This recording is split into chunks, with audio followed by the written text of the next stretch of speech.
cinema é o conglomerado das outras artes. O cinema é literatura, mas é dramaturgia também, mas é música também, mas é pintura também. Não tem nenhum meio de expressão ou qualquer arte no mundo que consiga te colocar tão rapidamente em contato com outra cultura quanto o cinema.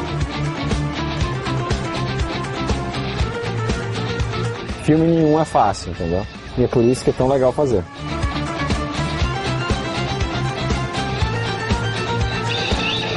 Não existe um bom e um mau filme. Existe o bom espectador e o mau espectador.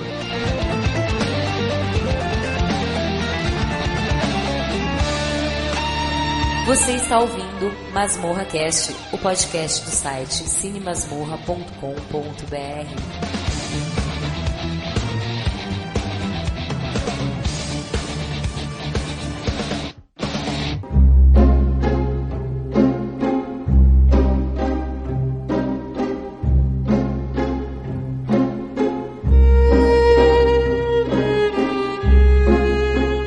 Estamos novamente aqui para fazer uma outra filmografia, finalmente, né, gente? Opa! Então, e hoje eu tô aqui para falar sobre a filmografia do Wong Kar-wai e eu trouxe o Marcos Noriega. Tudo bem, Marcos? Tudo bem. Tudo bem? Fundiu a cuca aí com o Wong Kar-wai? Não muito, um pouquinho só. Beleza. Também com o Daniel Volpone. E aí, Daniel? E aí, tudo bem? Descobri que eu não sou tão sozinho quanto eu pensava. Pois é. E também com o Thiago Navarro, que é lá do blog Tarantino Assistiria, que foi quem sugeriu essa filmografia. Tudo bem, Thiago? Tudo bom, Jack? Tudo bom a todos? Quero dizer primeiro que é um prazer estar com vocês, finalmente, hein? Finalmente nos encontramos para fazer. Sim, eu tava ansiosa também. E, Thiago, pro ouvinte saber, assim, por que você escolheu, assim, que nós falássemos sobre o Wong Kar-wai? Falando do cineasta em si, eu já falo assim, o cara, no meu caso, bem particular, né, ele tá na minha trindade de diretores, assim, preferidos, fácil, né, e ele me pega junto com o Kieslowski, e a terceira vaga, por enquanto, tá vaga, assim, caiu um cara que eu gostava, que era o Bergman. Bom, enfim, eu gosto imensamente dele e de outros diretores, porque eu considero o trabalho de um diretor, ele tem um poder que geralmente o resto da humanidade não tem, de criar mundos, assim. O que eu gosto do Wong Kar-wai, assim como o Kieslowski também, ele tem essa ideia de interconectividade dos personagens, de um mundo aberto, entendeu? De personagens que estão em um filme aparecerem em outro e deixar resquícios, e isso me admira. Além de outras coisas que eu acho que eu vou falar pra frente, conforme a gente vai comentando, eu gosto muito da relação que ele tem com o tempo, com nostalgia e etc, né? Eu gosto deles por um motivo não cerebral, se é que vocês me entendem, mas bem emocional, né? Acho que é legal quando a gente descobre diretores que nos tocam, assim, né? Independente se no caso de vocês gostam tanto ou não do cara, né? Mas é legal quando a gente descobre alguém pra admirar bastante, assim, né? Que é o meu caso, né? Adorei, Thiago. Bom saber, viu? Porque é interessante, né, Marcos e Daniel? A gente saber por que a pessoa escolheu, né? E tal. O ouvinte sempre quer saber também, né? O pessoal pergunta, né? Exatamente, o ouvinte tem a curiosidade de por que será que resolveram falar desse cara, né? Não é só pra gente ter uma pauta, né? Na verdade, é porque às vezes a gente assiste algumas coisas e fica tão animado com elas que quer conversar e também quer que outras pessoas que participam tragam aquilo que elas gostam. Se a gente não conhece, a gente acaba descobrindo, isso é muito interessante, né? No caso, principalmente do Wong Kar-wai, que ele é uma experiência com cinema muito curiosa e um pouco diferente até da média, né? Ou bem diferente da média. E é legal também porque ele é um cineasta contemporâneo, né? Porque muitas vezes a gente fala de diretores que já são consagrados assim pela crítica, apesar dele também ser, mas ele é novo, né? Não é aquele que você já encontra em qualquer livro sobre cinema e que todo mundo conhece. Sim, sim, sim.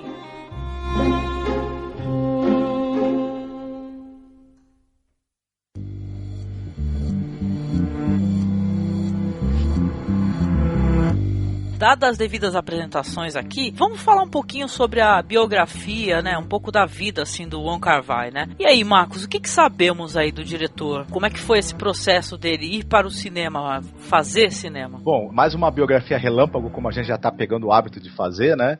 Ele nasce na China comunista em 58. Em 63, a família, que é ele, a mãe, mais ele tinha 6 irmãos, se eu não me engano, né? E tal, ele e a mãe vão para Hong Kong, os irmãos ficam de vir depois. Bem depois até, né? Bem depois, ele vai conhecer apenas, né, muitos anos depois os irmãos. E indo pra lá, um dos passatempos que eles têm é assistir cinema, né?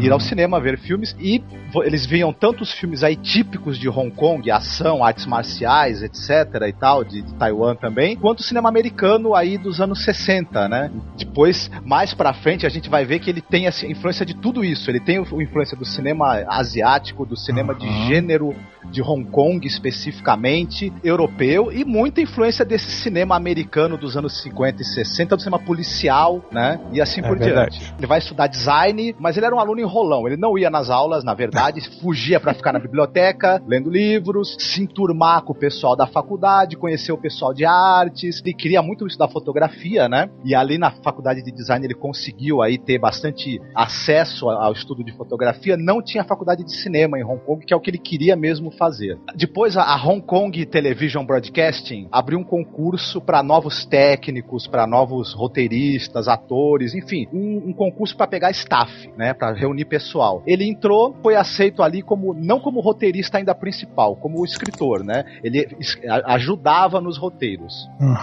Ele participou aí de uns 30, 40 roteiros como co-escritor e não creditado muitas vezes, até que começou a fazer os roteiros dele mesmo, que foram aí, antes dele começar a dirigir, acho que entre 10 e 18 roteiros, uma coisa assim. Em 88, um produtor chamado Patrick Tan, que também era diretor, produtor, etc., ele acaba conseguindo a grana, né? Nosso amigo Wong Kar-wai fazer o primeiro longa dele, que é uma espécie de releitura do primeiro filme do Martin Scorsese, o Mean Streets. Esse filme faz um grande sucesso aí, também foi sucesso comercial com o Andy Lau, né, que mais tarde se tornaria o maior ator aí do cinema de Hong Kong, tal, além de cantor também de sucesso. A partir do segundo filme, teve umas desavenças aí dele com o produtor Patrick Tan, brigaram, não se entenderam, e ele passou a ter suporte de um outro produtor que é o Alan Tang, que, apesar dos fracassos comerciais dos filmes dele em Hong Kong, até hoje estão aí, trabalharam muitos anos juntos, ele produziu muita coisa com o Wong Kar-wai, e o Wong Kar-wai, a partir do segundo filme dele, terceiro filme, ele vira cult, e sucesso é no Ocidente, né? Bastante. Na verdade. O resto é a história que a gente vai contar através dos filmes.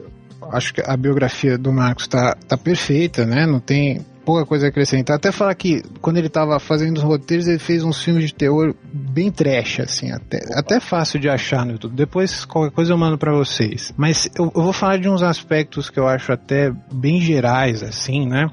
Pra além, que eu acho que perpassam toda a obra dele. Já do primeiro filme a gente já enxerga isso, né? Muitos acusam ele de ser um diretor esteta, né? Que é um cara que é mais importante como contar a história do que a história em si que está sendo contada, né? Eu também aceito essa acusação. Eu também acho que ele é um cara que se preocupa extremamente da forma que ele conta, a estética do filme dele conta mais até do que a história. Não que a história seja ruim, eu acho, na maior parte dos casos, né? Uma outra acusação deles é que ele seja um cara monotemático. Eu não sei se vocês concordam com isso, que independente se o gênero do filme é um filme wuxia lá, né, Os Cinzas do Passado, ou se é um filme, vamos dizer, com estética um pouco noir, como Os Anjos Caídos, o tema dele é o amor, né? Ou, enfim, a perda do amor, a conquista do amor, enfim, mas que ele seja monotemático, no sentido de que ele só explore esse tema.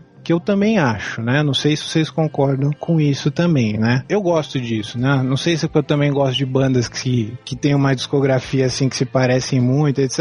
Eu gosto de pessoas que deschavam um tema só em toda a sua obra. Eu não sei quanto a vocês também, né? Se vocês acham isso legal, vocês perceberam esse tipo de coisa. Eu achei que o diretor ele é preocupado com a estética e às vezes a história em si, eu fiquei até meio incomodada, né, Marcos? Eu até comentei, nossa, mas cadê a história exatamente aí, né? Ele falou que, é verdade, tem alguns filmes que não é nem a história em si que é o ponto ideal, né? É o que quer ser falado, e sim, sei lá, mostrar sentimentos, né? Anseios, né? O amor, eu achei também que o amor, ele é o fio condutor, né? Até achei legal, assim, que você citou os Cinzas do Passado, e é uma maneira até da gente ver, diferente da gente ver esses Wuxias, né? Onde o cara é um solitário e feliz, não. Os caras todos são amargurados, né? E tiveram suas perdas, né? O que você acha, Marcos? Eu concordo com o Thiago. Eu acho que ele tem 3 temas principais, né? Eu acho que o primeiro é o desamor, talvez, né? Tal e o amor, né? O segundo, com certeza, é o tempo.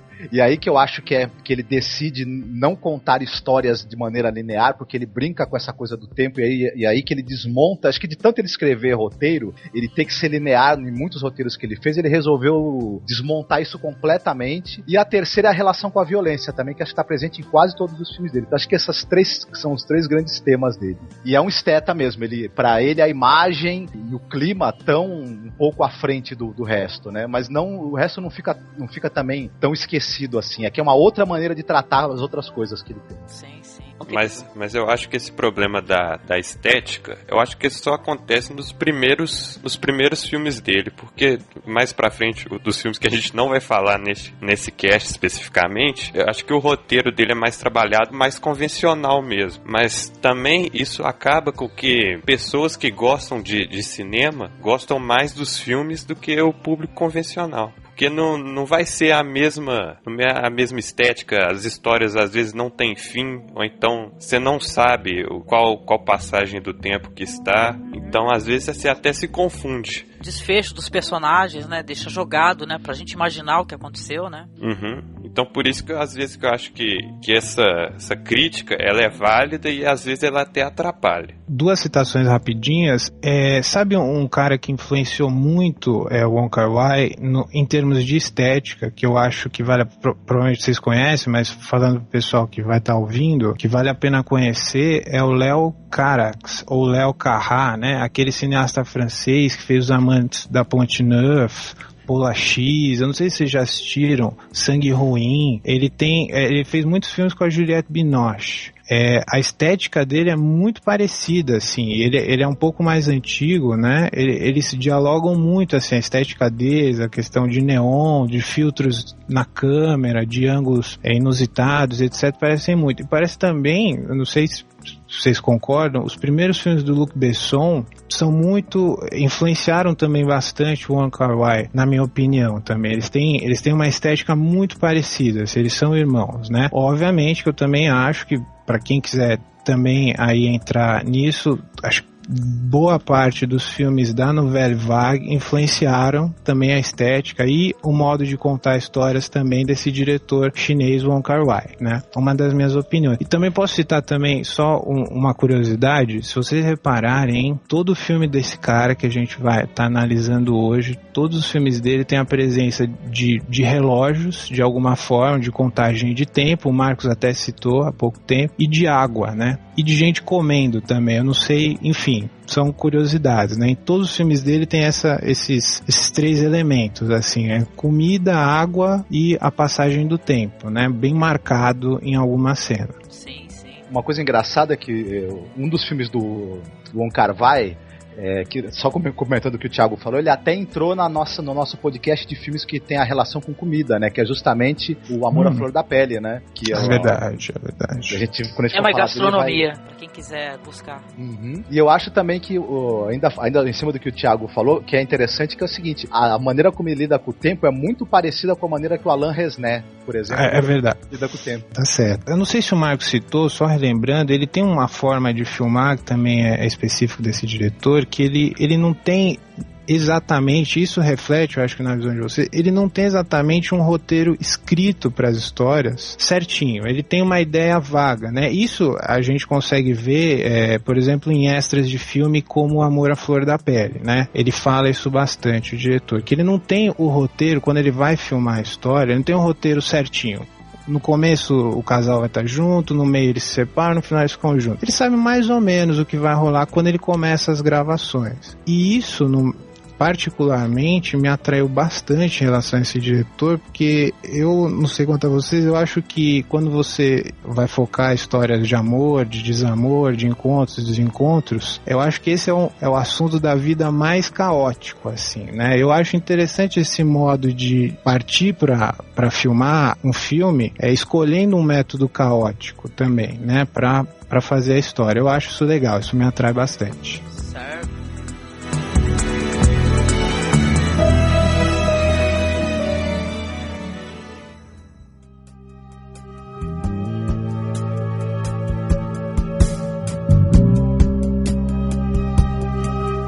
Em 88, o primeiro longa do diretor é o Conflito Mortal, né? Marcos, fala um pouco a sinopse do filme. Bom, esse filme, ele é inspirado, né, uma releitura, talvez, do primeiro filme do Scorsese, o Mean Streets, que é de 73.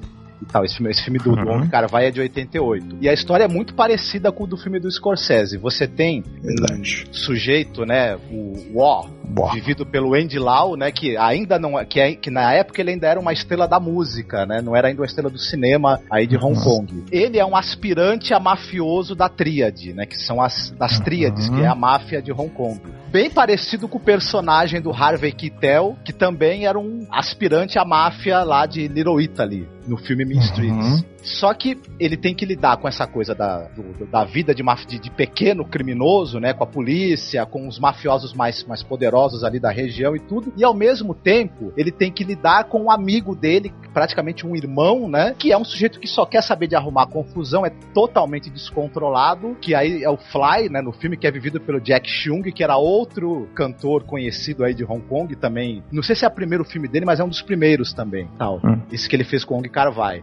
E ao mesmo tempo, o nosso amigo O, ele também vive um romance ali com a prima dele, que aliás é o início do filme. Ele recebe uma visita da prima, que precisa passar uns dias ali na cidade onde ele mora. Ela tá doente, né? Ela precisa de um tratamento médico. Isso, exatamente. E aí ele vai começar aos poucos a ter um envolvimento com essa moça, né? Ela já também logo vai percebendo que ele tem uma vida meio complicada, uma vida de crimes e que pode não ser uma boa opção pra ela, mas a paixão vai acontecendo e ele tem que tentar se equilibrar nisso tudo. Ele quer dar um jeito de ficar com a moça, esse amor aos poucos vai trazendo pra ele uma outra perspectiva de vida, mas ele acaba ficando um pouco preso a isso por causa das confusões que o amigo dele acaba arrumando, até porque ele tá devendo dinheiro pra um cara das Tríades ali e a coisa tá ficando feia, né? Basicamente essa é a sinopse aí do filme. A moça é vivida pela Meg Chung, né? O interesse romântico aí do O, né? Que é outra excepcional atriz aí, início de carreira.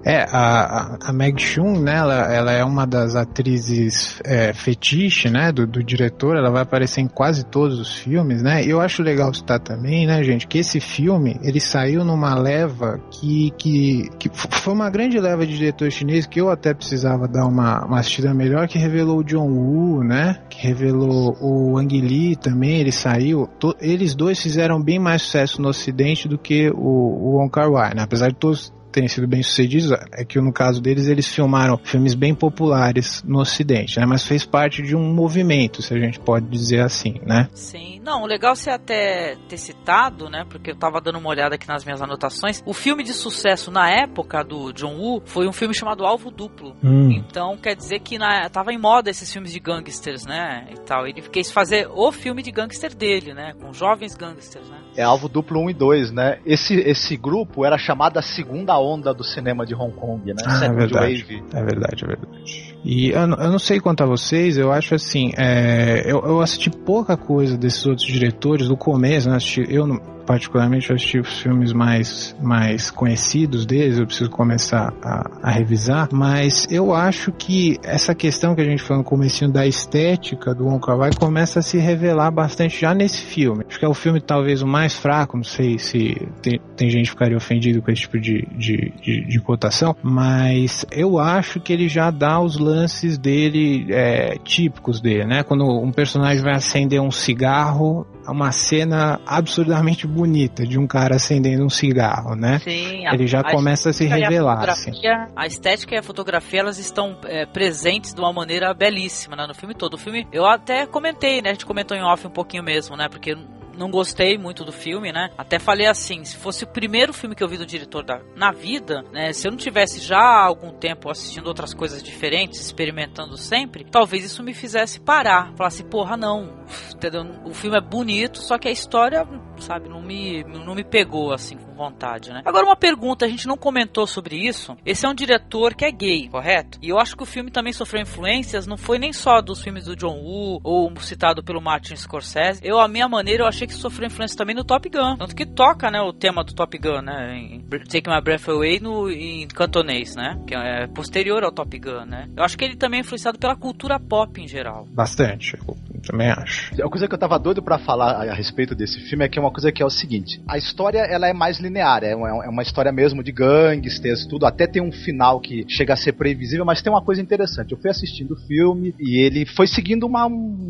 narrativa normal, assim, bem dentro do que é o filme de gangster de Hong Kong da época. Porém, tem uma coisa, a hora que ele chega nos 18 minutos de filme, dos 18 aos 41, eu falei, esse filme não é de um cineasta normal, porque aquela briga ali naquele grupo de sinuca, em que os caras estão fugindo e a câmera tá correndo junto com eles, depois aquela briga na rua e a vingança do O, quando ele vai até o local onde tá um dos caras da tríade e assassina o cara, que é aquela montagem alucinante, aquele filtro azul, aí eu falei, olha, o cara já botou as garras dele de fora no primeiro filme. Se o já filme imprimiu a marca, né? Já imprimiu a marca dele. E eu acho até que essas cenas, elas chegam a ser mais interessantes do que as cenas que são, que elas são na verdade recriações de cenas do Mean Streets, do Scorsese, né? Você tem a cena da briga lá na sinuca, a cena das brigas na rua, e por incrível que pareça, não ficam nada a dever pro original. Se brincar, elas têm até um timing melhor, eu diria. Eu queria ter assistido esse filme aí do Scorsese, eu não assisti, quer dizer que eu tô perdendo essa referência citada aí. É verdade. Bom, vamos ver, né? Daniel, você chegou a assistir o filme do Scorsese? Sim, eu cheguei a assistir, mas eu acho que ele faz mais um link com...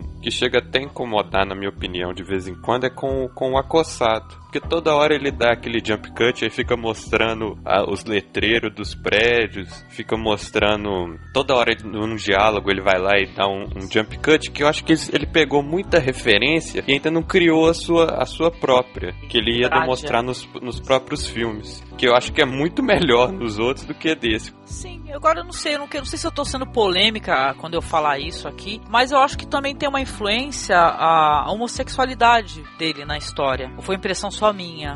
Vocês não tiveram, porque eu acho que como Top Gun mesmo, eu sei que é uma péssima referência, viu, gente? Desculpa, tá? Eu tava citando esse filme. Não.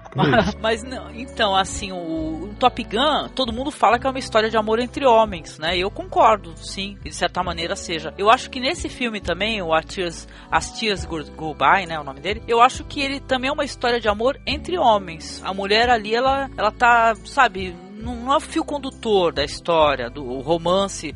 O romance está ali, entendeu? Ele quer amar aquela mulher, né? Só que ele tá focado totalmente no amigo dele, que é o Fly, né? Eu não sei como é que fica essas coisas para as pessoas, que eu acho assim, tem poucas coisas, né, que sejam tão atraentes, assim, pro heterossexual XY, né, do que a fraternidade entre amigos, assim, né? Eu não sei, tudo bem, talvez tenha, eu não consegui enxergar, talvez, um homerotismo, mas não teria problema nenhum com essa leitura, né? E faça polêmicas, hein, Angélica? Polêmicas movem o mundo. Acho legal. Mas eu acho que, não sei, talvez, mas eu acho como algo fraterno mesmo. Eu encaro assim. E sabe uma coisa que eu acho que incomoda bastante? Que depois eu vi uma característica desse cineasta muito marcante, das belíssimas trilhas sonoras dele. Eu acho que esse filme tem a pior trilha sonora. No meu caso, eu achei a trilha sonora mais chatinha, mais enjoativa. Eu acho que é um ponto que dá uma afastada, né? Bem anos 80, né, Thiago? Mas anos 80 mais brega, assim, né? Exatamente. Não tão cool, assim, né? Sim. Não tão bonito como, por exemplo, a trilha do segundo filme, que eu já acho sensacional.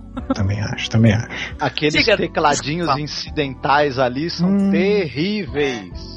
São. Só ia falar daquele que vocês comentaram da homossexualidade. Acho que nos filmes do Wong Kar-wai não tem diferença. Acho que ele trata os dois da mesma forma. Eu acho que não tem tanto essa...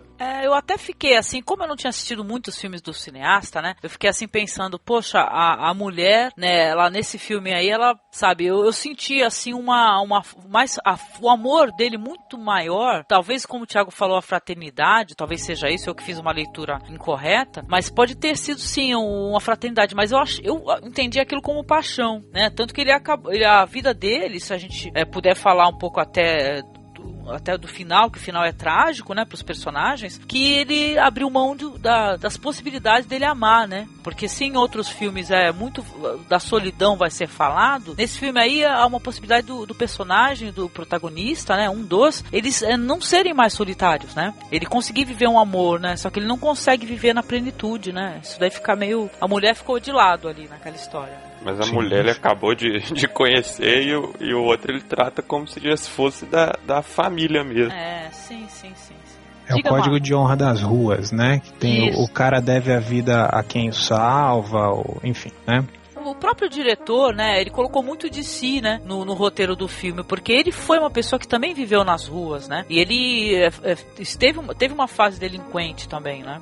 Eu acho também que tem uma coisa, essa estrutura aí que eu tenho um amigo, que eu sou gangster junto com ele, mas eu tenho uma paixão, eu quero mudar de vida, mas eu acabo não conseguindo, até o final trágico, tudo, que por sinal é uma sequência também muito bacana, muito bem filmada, essa estrutura também, ela já é a mesma desde o Inimigo Público lá do James Cagney, né?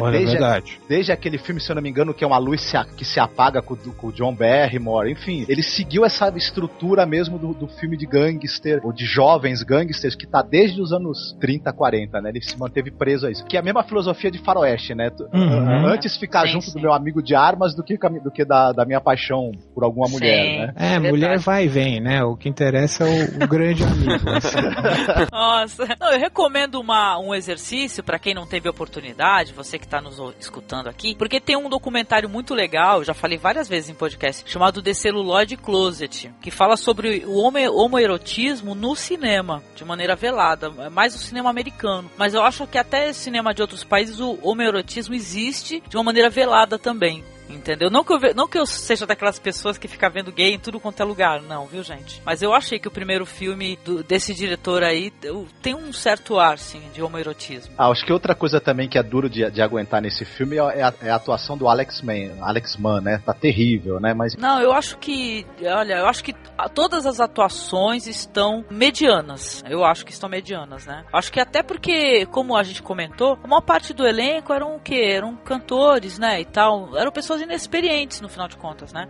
Vai ver que eles foram conseguindo acertar o ponto dali pra frente, né? Trabalhando também, né? É interessante como o Carvalho ele gosta de trabalhar com cantores, né? Até isso vai refletir até no filme dele que ele fez nos Estados Unidos, que ele faz com 2 cantoras americanas, né? Ele gosta de trabalhar com cantores, né? Eu acho interessante isso. Não entendi por que ainda, mas enfim, nunca vi entrevista dele ele falando sobre isso, né? Mas realmente, eu concordo. Realmente o pessoal tá meio precisa lapidar ainda, né? Eu concordo. Sim, depois eles estouraram, né? Viraram nomes importantíssimos do cinema, né? Certo.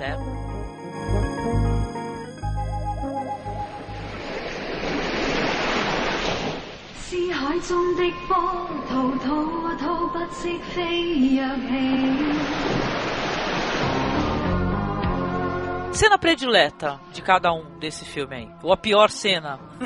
Pior? Vixe, eu gosto daquela que o Marcos citou. Pra mim, realmente me puxou. Aquela cena de neon que ele bate naquela gangue, assim, a primeira cena, nos 18 minutos mesmo, assim, que ele coloca os filtros azuis e tal. Essa é a cena que eu mais gosto mesmo. Sim. E você, Daniel? Lembrando aqui, a cena que eu mais gostei foi na primeira vez que ele chega em casa depois de ter voltado de uma briga lá. Que ele volta, a prima dele tá toda preocupada, e ele entra todo ensanguentado e só mostra a fresta do banheiro assim, a câmera segue o olhar dela. Eu acho essa cena muito bonita. Isso é uma coisa assim que o diretor ele tem a parada da moldura natural, né, que chamam, né? Utilizar as as molduras, assim, ficam umas cenas, as pessoas ficam emolduradas, né? Seja por sombra, né? Muito interessante, né? Você, Marcos, você gostou muito da cena da briga, mas e aí? Mais alguma cena? Então, toda essa sequência aí que começa com a briga lá no clube de sinuca e vai terminar ali com ele invadindo lá o local lá onde fica o mafioso e matando tudo. A sequência final também da tentativa que eles fazem de assassinar o cara que tá entregando todo mundo lá das tríades, que eu acho primorosa. E por incrível que pareça, o primeiro beijo que ele dá na moça, na cabine telefônica. É verdade. Né, ao som gostou? Da maldita versão em cantonês do Take My Breath Away, né? Take My Breath Away. Não, mas a cena em si é bonita, né?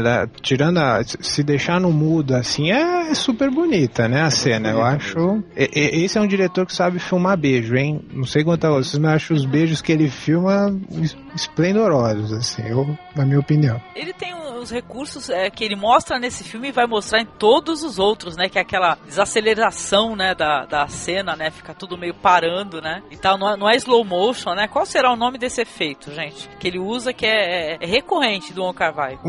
Uma característica também que acho que eu já vou adiantar, que se explicita aqui na filmografia dele, é que ele é um diretor que ele foca a urbanidade, né?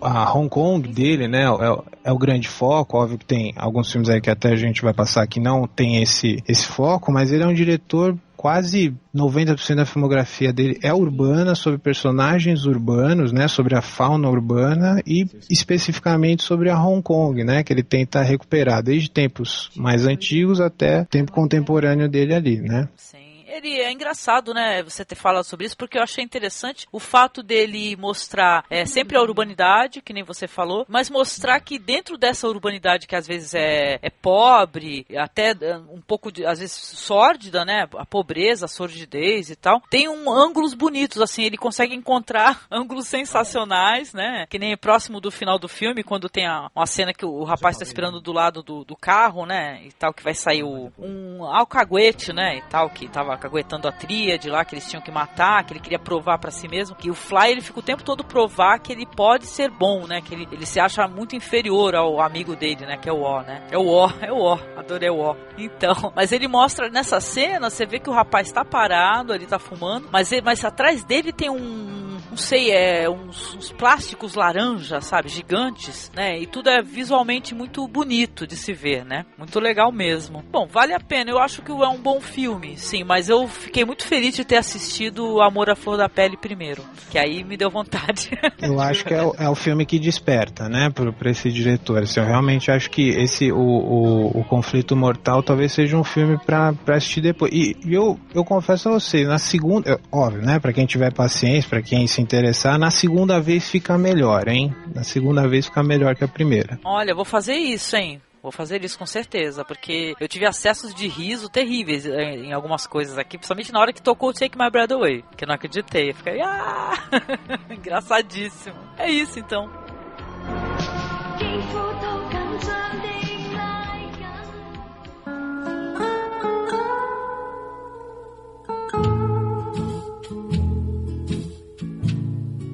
Agora a gente vai falar do Dias Selvagens, que é um filme de 1990, que mostra o personagem Yudi, que ele sempre foi criado por uma ex-prostituta em Hong Kong, dos anos 60. Só que sem saber que não era sua mãe. Aí quando ela conta esse fato, que ele é adotado, ele entra num grande conflito, porque ele quer saber quem é a mãe. E a mãe adotiva decide não falar, tem medo que ele não vai mais dar bola pra ela, porque a todo momento mostra que ele não respeita, que ele não tem carinho nenhum por ela, mesmo ela tendo criado. Só que enquanto isso, mostra esse mesmo personagem, ele é um conquistador que encontra várias mulheres e não gosta de sentir o amor. Ele faz elas se apaixonarem por ele, só que quando vai passar para uma próxima fase do relacionamento, ele as abandona. Então, esse filme aí, ele é considerado o primeiro, né, de uma trilogia involuntária, né, do diretor, né, que ele fala que não é de jeito nenhum, que seria o quê? Seria primeiramente esse daí, Dias Selvagens, depois o Amor à Flor da Pele e por último 2046, né? E aí, o que vocês acharam desse daí, o Dias Selvagens? Eu só queria falar uma curiosidade do filme, que todo mundo gosta de fofoca, né? E esse filme ficou conhecido também porque é o seguinte, uma das das atrizes, a Karina Lau, ela faz a corista, né, por quem o personagem do Yuji, com que ele tem um relacionamento, ela na época estava sendo assediada por uns mafiosos das Tríades para fazer um filme, né, financiado pela máfia. Isso, o Daniel tava até falando aqui no chat, o nome da personagem é Mimi. Ela foi sequestrada, sumiu durante vários dias. Nossa. Ninguém sabia o paradeiro da mulher, o que aconteceu com ela. Depois ela apareceu, do nada, ficou sumida e falou, não, tudo bem, não aconteceu nada e tal, é que o pessoal das Tríades tava querendo me impressionar, eu tive que dar uma subida. Na verdade, ela ficou no poder deles durante um bom tempo. Ela foi casada com o Tony Leung, né? Uhum. E dizem que ele ficou tentando arrancar a verdade dela. E aí, o que houve? O que foi isso daí? Ela, não foi nada, não aconteceu nada. Muitos anos depois, já nos anos 2000, um tabloide publicou fotos que tiraram dela amarrada, amordaçada e nua, e machucada. Então até se imagina que ela foi inclusive violentada durante o sequestro. Nossa.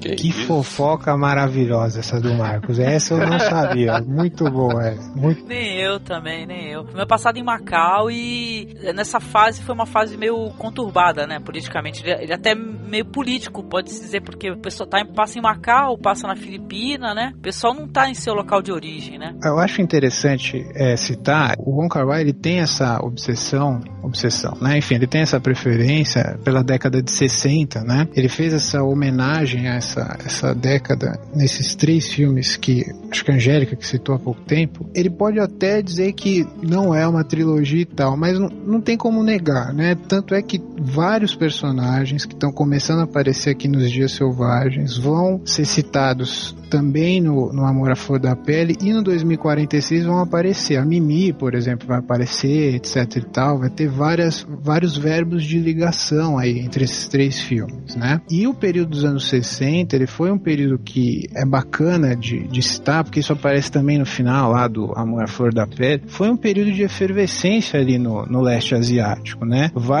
Alguns países estavam saindo do colonialismo, estava rolando guerra do Vietnã, então foi um período de efervescência, né? Não tem como não citar isso, né? Enfim, eu acho um filme muito bonito. Eu acho interessante citar, o Daniel começou a falar lá, eu acho o Yuji, eu não sei se vocês concordam, eu acho ele um cara bem narciso, assim, né? Bem narcisão. Se vocês repararem, sempre que aparece um espelho, assim, ele dá uma olhadinha, assim, né? Ajeita o topete ali, ele é um cara bem narciso. E as meninas se derretem por ele mesmo, mas ninguém faz ele derreter, né? É engraçado. Só a mãe dele. Tem um Édipo aí, talvez? Não sei, né? É bonito isso. Ainda mais quando ele se descobre rejeitado, né? Que depois ela acaba rejeitando, né? Ela fala a verdade nua e crua pra ele da vida dele, né? É verdade. E aí ele pira, né? O visual do filme é muito bonito, né, gente? Figurino, é um visual assim retrô, né? As músicas são sensacionais, né? A música, aliás, a partir daí, talvez as músicas dos filmes de Wong Kar-wai são, sabe, vale a pena a gente ter em casa, muito bonito. A Angélica tava falando do visual do filme que é muito bonito, é a primeira colaboração do fotógrafo Christopher Doyle com o Wong Kar-wai, né? E ele tem essa fotografia belíssima, acho que todas as cenas são maravilhosamente bem enquadradas, uma fotografia muito saturada de fumaça o tempo todo, dando aquela sensação daqueles ambientes fechados, todo mundo fumando, a chuva também fotografada de maneira muito bonita e tudo. E eu acho que nesse filme, o Wong Kar-wai, ele começa a brincar com essa coisa do tempo, porque a narrativa ela é toda entrecortada, né? Toda não linear, e também eu acho que ele melhorou muito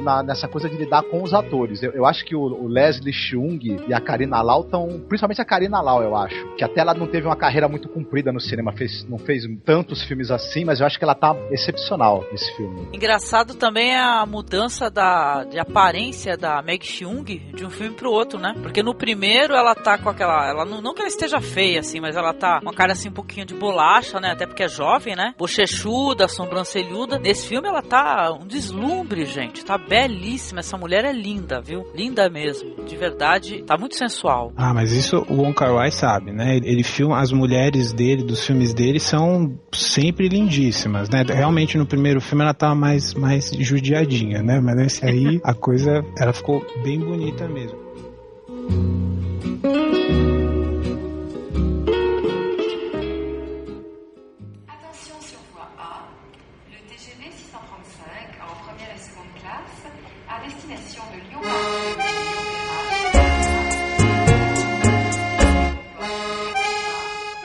Uma coisa que eu acho interessante, eu vou citar talvez um detalhe, mas eu acho interessante, como bons ocidentais, né, a gente repare isso pouco, talvez, enfim, né, a gente gosta de assistir filme e tal, mas Wong Kar-wai é um cara bem globalizado, assim, e ele entende a região dele, tanto é que vários filmes dele são falados em várias línguas, né, em várias línguas orientais ali, né. O personagem, ele vai para Filipinas, né, e tem vários dialetos, né, próprios dialetos chineses ali, mas em outros filmes dele isso também acontece, né, que os personagens falam várias línguas orientais ali da região, né, eu acho interessante citar isso também. Sim, tocam grandes clássicos daí das canções latino-americanas, né? Toca Solamente Uma Vez, Sempre Mi Coração, eu adoro essas coisas, sabe? Então pra mim foi demais, a música ele complementou muito, viu? E quanto à infelicidade, né?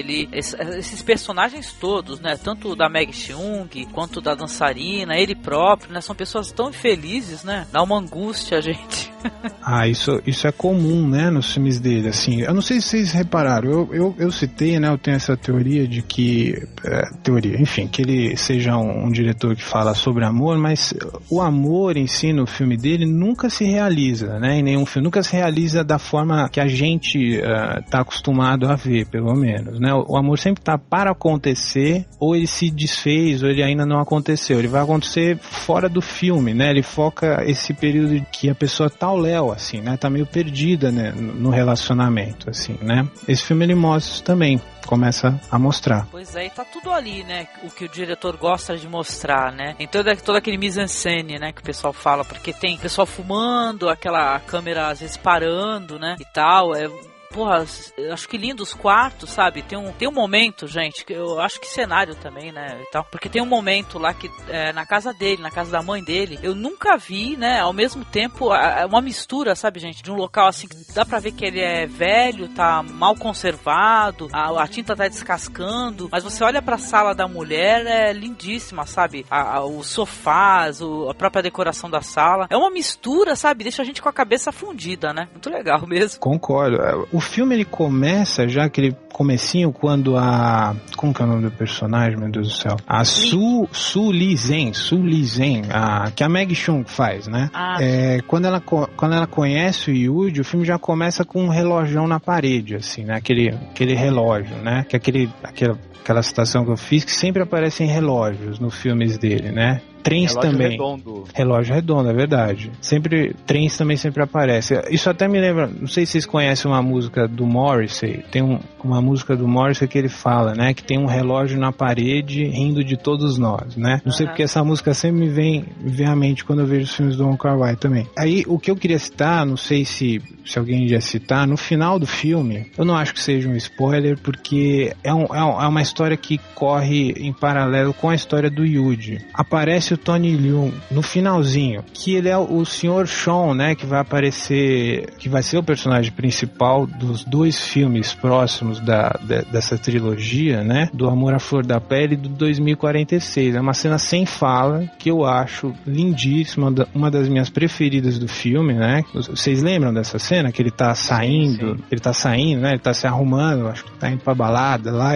A minha interpretação, eu acho que ele tá indo conhecer a futura esposa dele, que a gente nunca vê no filme lá do Amor à Flor da Pele. Assim, eu faço essa leitura, né? Olha só que exatamente. Legal. Poxa, que legal, cara. Não, e eu acho que com tudo isso, com a revolução cultural, essa mudança de vida do pessoal, pobreza, eu acho que é por conta disso também que ele quis mostrar esse mundo assim mais romântico, né? Mais bonito, né? Afinal, ele viveu isso também, né? Eu queria perguntar pra vocês o significado das cores nesse filme. Porque eu acho que as cores em toda a filmografia dele são muito presentes, principalmente o verde, o vermelho e o azul, né? E eu acho que nesse filme as cores mostram mais dos coadjuvantes do que do próprio Yuji, porque quando ele tá bem com a Mimi ou então com a Lizen, a cena é verde.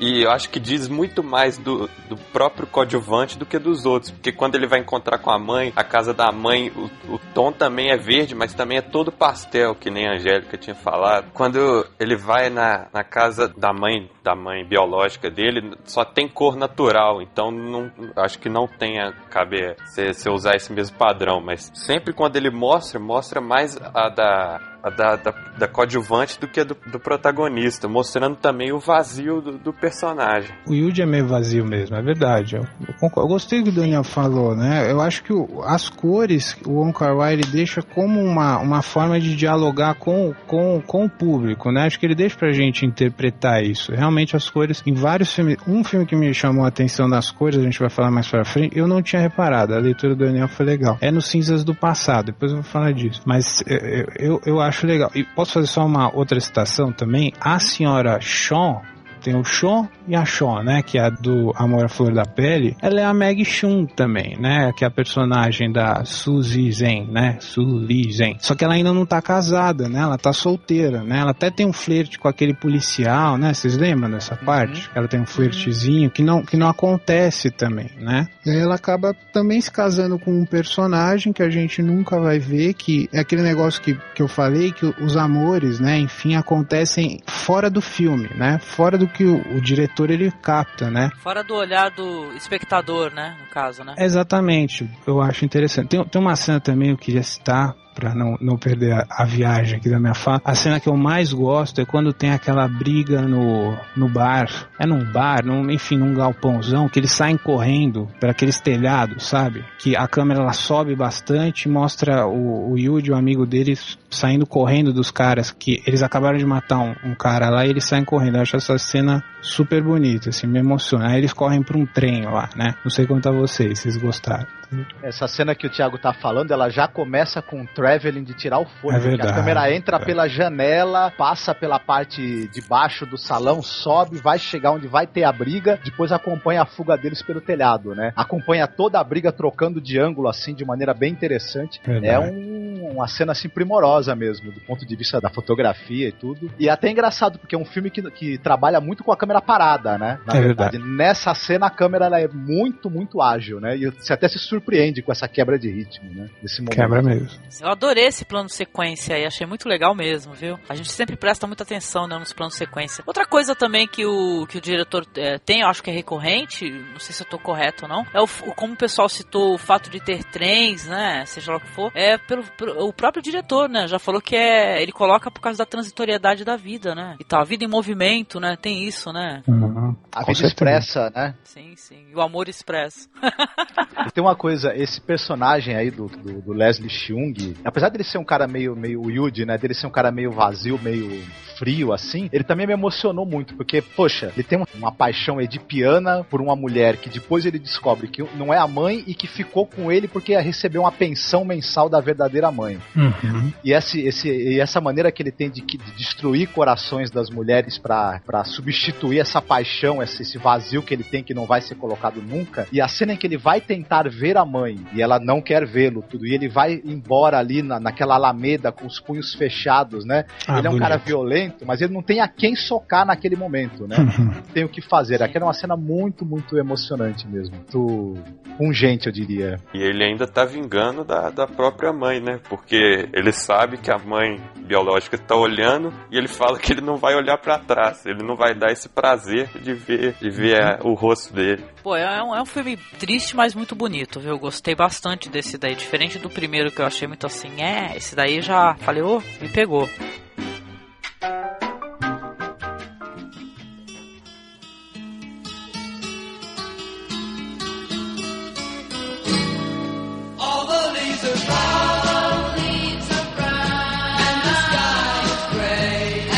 Então vamos lá, tem esse filme, O Amores Expressos, ele é de 94, se não me engano. Eu acho, na minha opinião, vocês me completam também, que eu acho que é o filme, assim, de estrutura, de roteiro, talvez o mais simples, assim. Tem poucos personagens, 4 basicamente, né, 2 casais, óbvio, né, tem mais situações, mas os personagens que a câmera foca são 2 casais, e são 2 histórias que, vamos dizer, correm em paralelo. Os personagens até se cruzam em um momento do filme, né, as personagens femininas se cruzam em um momento do filme, que é a personagem que não tem nome, que é a personagem de cabelo loiro, quem faz é a Brigitte Lin. Ó, vocês me desculpem se a pronúncia também ofender alguém aqui, meu cantonês, meu mandarim tá um pouco enferrujado, mas vamos lá. E ela com o policial também, que é o Ri Shin-yu, que é do Takeshi Kaneshiro. Esse é um casal e depois que, vamos dizer, a primeira metade do filme acontece com eles e a segunda metade é a personagem Faye com um policial também sem nome, que é o Tony Leung, né? A Faye Wong, ela também é uma cantora, né? Super, super famosa lá na China, né?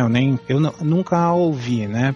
Mas, apesar que tem uma música dela na trilha sonora, né? Que ela faz uma versão do Cranberries, acho. Ah, é dela? Caramba, eu dei uma risada beça também. Falei, opa, mais uma versão. Acho ela super gracinha nesse filme, né? Acho que encaixou a personagem dela. Então, deixa eu começar a contar do primeiro casal, né? Tem a personagem lá de peruca loira, né? Que ela é, deixa eu tentar classificar, uma estelionatária, dá uns trambiques, é um traficante, ela lida com os imigrantes indianos, né, que ela faz, ela usa eles como mula, né, para levar droga, nem sei para onde eles levam a droga, assim, que tem até uma cena um tanto quanto indigesta, se mostra ela introduzindo, né, a droga no rapaz indiano ali, com a camisinha e tal, enfim. E tem o policial, que é o Ri Seung, né, ele acabou de sair de um relacionamento, né, ele tava namorando, enfim, e acho que a menina terminou com ele, eu não me lembro, vocês me... Uma aeromoça. Comissária de bordo, né, e terminou com ele. Ficou sem aparecer, né, tá sem aparecer um bom tempo e sem entrar em contato com ele, né. Isso, exatamente. E aí, começa com ele falando no telefone, Daniel me lembrou aqui, acho que ele tá terminando com ela pelo telefone, não é isso? Algo assim. E aí, numa lanchonetezinha. E aí tem a questão que eu acho muito bonita do filme, ele vai passar por esse período de tormenta emocional dele, que ele ainda tá ligado com essa ex-namorada, e pra ele lembrar dela, enfim, ou uma forma de expurgar, tem a questão do abacaxi em conserva, né, que é super bonito, né, que ele começa a comer e pensar que tudo expira na vida, né, e aí ele acaba cruzando com essa mulher de cabelo loiro, ele tem algum encanto com ela, só que também ele não realiza, né, não tem a realização desse relacionamento, né? Eles se encontram num bar, ele fica meio encantado, vão até pra um hotel, mas ela dorme, etc e tal. E aí tem aquela questão que ele começa a suar, né? Ele corre pra suar, pra tirar a depressão dele, né? Essas sensações também. E aí, resumindo, já vamos pra outra história, que é a da menina, da Faye, a menina viciada em Mamas and the Papas, toca 200 vezes, né? Ela adora essa música. E ela trabalha na lanchonete, acho que do tio dela. Aparece esse policial, o Tony Leung também. Um encanto na minha concepção também. O policial do Tony Leung também tá saindo de um relacionamento. Quem se encanta por ele é a Faye. E aí ela descobre o meio tal de entrar na casa dele. A casa dele é bagunçada, ele tem a vida dele bagunçada. Ela começa a arrumar, né, a casa dele. Ele chega em casa e a casa tá limpa, as coisas estão no lugar, enfim. E ele fala, poxa, né, que isso? Enfim, e a casa ainda tem muita presença da ex-namorada dele, né? A casa ainda carrega as emoções. De pelúcia, né? Cheio de coisas femininas, né? E eu acho que também a ex-namorada dele também era uma aeromoça. Eu não me lembro, que ele ficava brincando com o aviãozinho no corpo dela, assim, no bom sentido, hein, gente? No bom sentido. Brincando com o aviãozinho. Não, brincava no bom e no mal também, acho. No mal. Nos melhores sentidos. Eu não sei... Eu vou fazer também uma provocação, não sei porque essa personagem da Faye me lembra muito a Amélie Poulain. Não sei porque, assim, se bobear, o Pierre Jeunet deu uma assistida no Amores Expressos, assim, eu não sei porque, eu acho que deu uma inspiração, assim, não sei. Outro cara que também é tudo bem colorido, né, e bem estético, né, então pode ser, né. E só há um momento no filme que essas duas histórias se cruzam, que a mulher de cabelo loiro, né, a Brigitte Lin, ela tá saindo de uma loja que a Faye tá entrando. Eu encaro esse filme como um painel da Hong Kong, né, dessa vida passando rápido, você cruza com gente no dia a dia e todo mundo carrega uma história aí, né, e também já falando, eu acho que esse filme funciona melhor, acho que ele fica interessante na dobradinha com Anjos Caídos também, eu acho que faz um painel bacana da cidade, assim, quem tiver a oportunidade de assistir os dois vale a pena.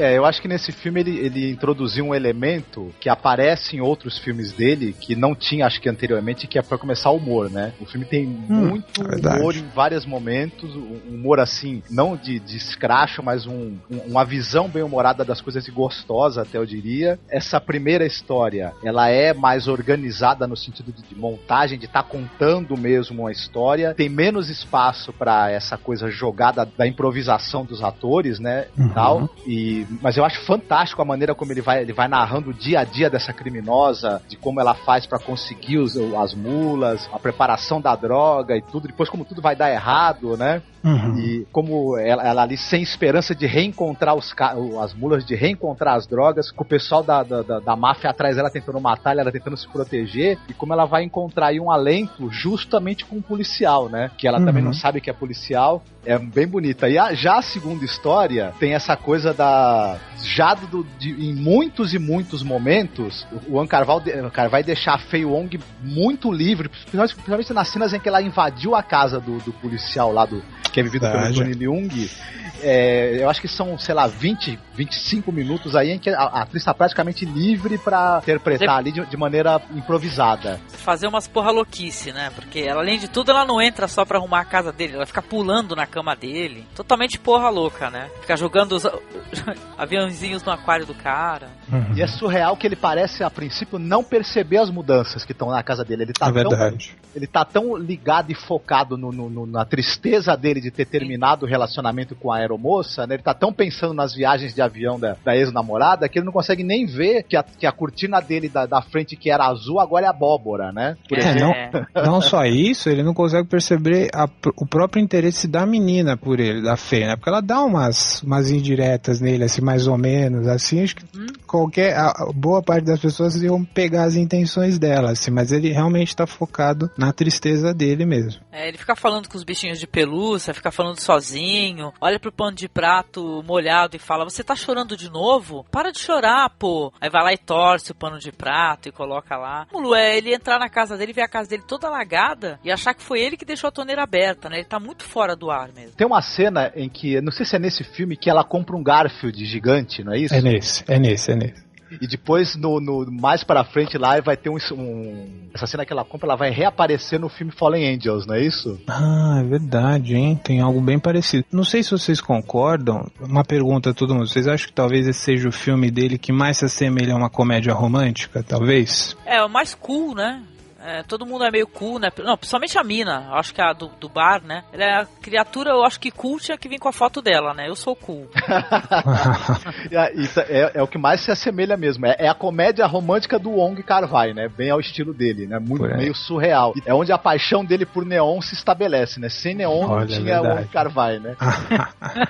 Ele gosta de filmar a cidade e as luzes da cidade, principalmente. Não conheço, mas dizem que realmente essa informação de rua, né, em Hong Kong é um negócio assim absurdo, né? Uma das cidades que tem mais informação. Você sai na rua e tem 1 milhão de coisas para olhar, assim, e sinais e luzes. Acho que ele foca isso bem.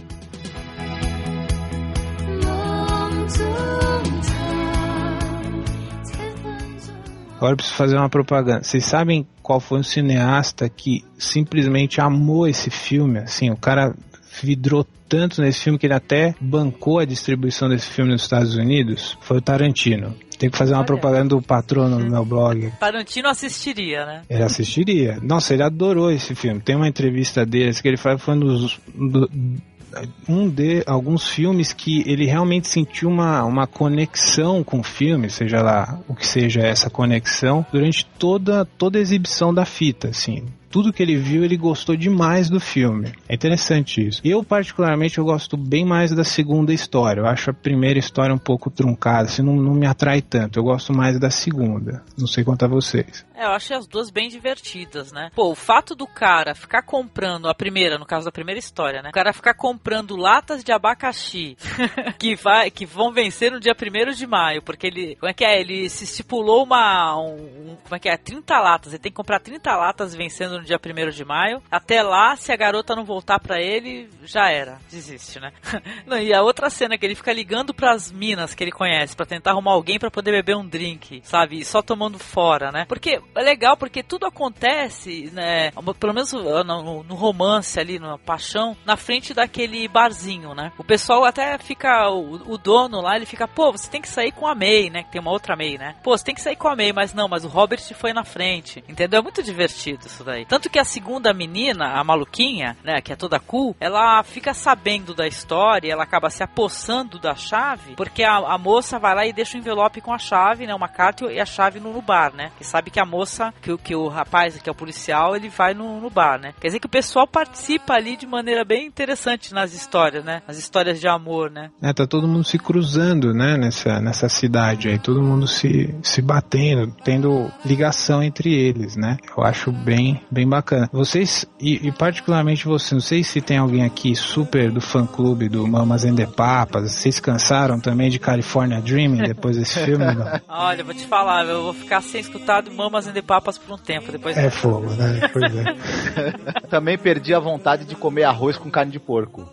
O personagem de Tony Leung só come isso, né? Todos os dias, né? Não, e com palitinho, né? Nossa, não é nem aquele arroz empapado, né? É um arroz meio soltinho, não sei como é que ele fazia.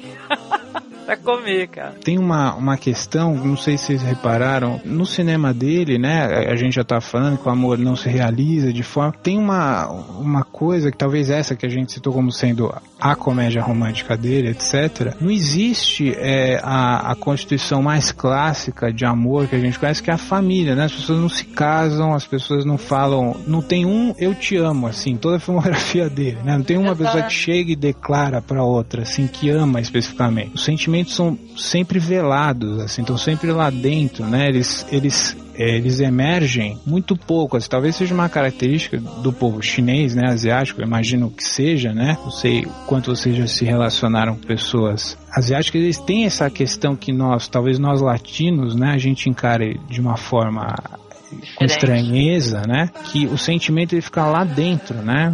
Para ele acontecer, ele é truncado, principalmente agora nesse mundo moderno, todo cheio de opções, de conectividade, fica mais pelo caminho ainda, né? Enfim. Eu acho que são pessoas bem resolvidas profissionalmente, só que o que o Wong Kar-wai faz é que pelo menos a gente tem a visão daqui do Brasil, que lá todo mundo trata, tipo, o filho já tem emprego antes de... quando tá na escola, e esquece muitas vezes do social, e o que o Wong Kar-wai faz isso, é mostrar carência nas cidades grandes. Por aí, sim, concordo. Sim, da vida corrida, né, isso mesmo. E é uma coisa engraçada também, que como até o Thiago mesmo falou, que os amores não se completam, né, mas ao mesmo tempo esses amores que são platônicos, né, que não se completam, não terminam na cama, digamos assim, mudam a vida dos personagens, né, completamente. Eles têm um poder de mudança na vida dessas pessoas, às vezes maior do que um casamento. É verdade. Né? Com filhos e tudo. É verdade, concordo.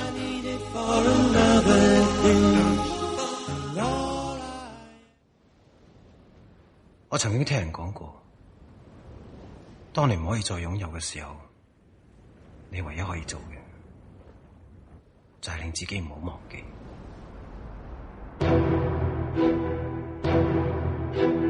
O próximo filme do diretor é um filme de 94 chamado Cinzas do Passado, Ashes of Time, né? Vai lá, Marcos, conta aí como é que é a história aí, que eu acho que o Marcos tá mais na ponta da língua. É um pouco complicado fazer uma sinopse do filme, mas eu vou tentar. A primeira cena são dois fulanos duelando. E acontece meio aquela coisa do seguinte: quando dois espadachins percebem que eles estão igualados, eles desistem do duelo e viram amigos, né? E nós vamos ver o seguinte: um desses fulanos, ele vive no deserto de Gobi, que é aquele imenso deserto de mais de 1 milhão de quilômetros quadrados que fica ali entre a China e a Mongólia, né? E tal. E ele é uma espécie de mercador da morte. Ele é o intermediário. Você precisa matar alguém, ele vai encontrar um assassino, um espadachim para fazer o trabalho por uma pequena, não tão pequena assim, né? Na verdade, porque ele quer 5, 6, 16 peças de prata, então ele fala que é pequena, mas não é muito, não. Uma pequena importância. A partir daí nós vamos acompanhar 5 histórias. A primeira de um dos clientes dele, que é uma moça que tem dupla personalidade. né? Ela quer se casar com um sujeito, mas ela mesma se veste de homem e tem uma personalidade que ela seria o próprio irmão dela querendo impedir esse amor. E as duas vão procurar esse sujeito pra arrumar ali um assassino pra resolver essa questão, essa pendenga toda. Tanto é que essa personagem que é interpretada pela Brigitte Lin, uma das personalidades delas é não sei o que lá Yin e não sei o que lá Wong. A outra personalidade, do Yin e Yang, né? Não sou versado em taoísmo e tal, mas eu acho que tem uma ligação aí também, né? Todas essas histórias, elas têm uma ligação com a filosofia do taoísmo, na verdade. Ela bem essa coisa do Yin Yang e dos opostos que tem que se equilibrar, né? E que é difícil isso acontecer, que é o grande propósito da vida humana, na verdade, né? Tem uma outra história em que a gente vai ter um sujeito que é um samurai. Não, samurai não, estamos na China, né? É um espadachim.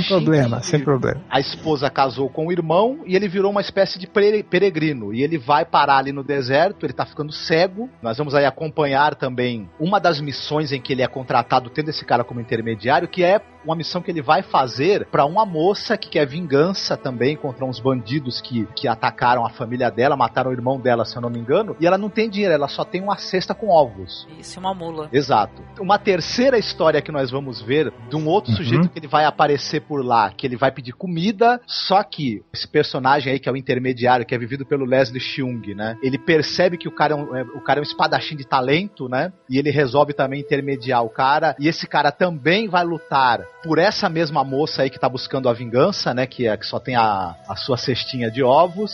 E aí vai se completando com a história do sujeito, desse amigo dele, que no início do filme vai trazer pra ele um vinho, né, do esquecimento, o vinho que apaga a memória, e a história final que a gente vai ver, a quinta história, é a história dele mesmo, desse mercador aí, do próprio, por que ele tá ali no deserto. Todas as histórias acabam se cruzando, elas são contadas em pedaços, né? Você conta um pedaço de uma, mais um pedaço de outra. É um grande quebra-cabeças também narrativo que você só na segunda, talvez, vez que você assiste, que você consegue montar completamente. Christopher Doyle, novamente o fotógrafo aí, assim, a fotografia desse filme, ela é algo assim que me deixou de queixo caído. Queixo caído. É linda. É o filme mais desafiante do Wong Kar-wai em termos de roteiro, né? De fazer, montar esse quebra-cabeça, eu acho que é o mais desafiante dele mesmo, de todos. Assim. Eu não entendi nada desse filme quando eu assisti. Eu achei a montagem dele muito aleatória. Porque ele vai dividindo pelas estações do ano, mas sem nenhum motivo aparente. Porque ele vai lá e coloca, na minha opinião, né? Que ele vai lá e coloca cenas aleatórias que não acrescentam em nada. Deixa eu perguntar uma coisa. Você assistiu qual versão? A Redux? Redux, todo mundo? Porque é o seguinte, pelo que a gente estava comentando aí, né, Marcos? Teve um problema aí nas montagens desse filme. Aí sumiu a versão original, e depois fizeram uma outra. Isso, é que é o seguinte, esse filme, ele teve um certo investimento, foi o filme mais caro do Wong Kar-wai até a época, não sei se ele fez algum mais caro depois. Muito problemática a filmagem, né? Eles tinham a ideia, os produtores, de lançá-lo internacionalmente. Foi lançado internacionalmente. O que aconteceu? Todas as cópias do filme existentes foram comercializadas, só que alguns produtores e exibidores acharam, pô, esse filme aí, a gente podia dar uma mexida, né, pra ele ficar mais palatável. A versão original se perdeu, de tanto que os exibidores e distribuidores mexeram no filme. Ele resolveu remontar o filme próximo do que o filme tinha sido no início, mas ele acabou tendo 7 minutos a menos nessa versão Redux dele, por acaso, né? Pior que eu tenho 2 versões aqui, mas eu acabei assistindo a versão Redux porque ela tá remasterizada, né? Aí eu acabei assistindo essa versão, né?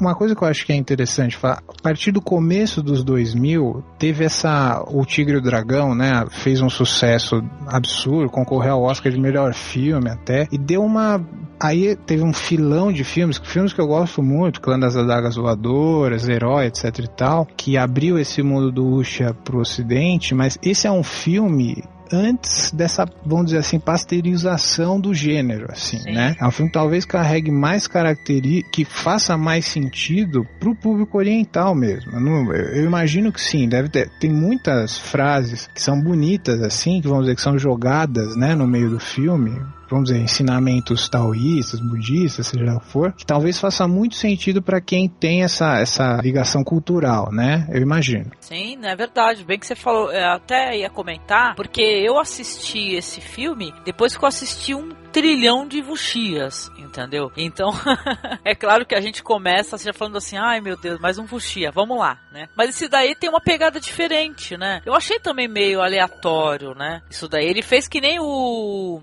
Kinky Duck, né, que dividiu em primavera, verão, outono, inverno, né, só que não reorganizou, ficou meio jogado mesmo, né, mas eu achei que, talvez na segunda vez, é que nem a gente comentou com outro filme, na segunda vez talvez seja uma experiência mais compreensível, que você pega, assim, todos os dados, assim, todos os detalhes. Juro pra vocês que fica bem melhor na segunda, fica bem mais interessante.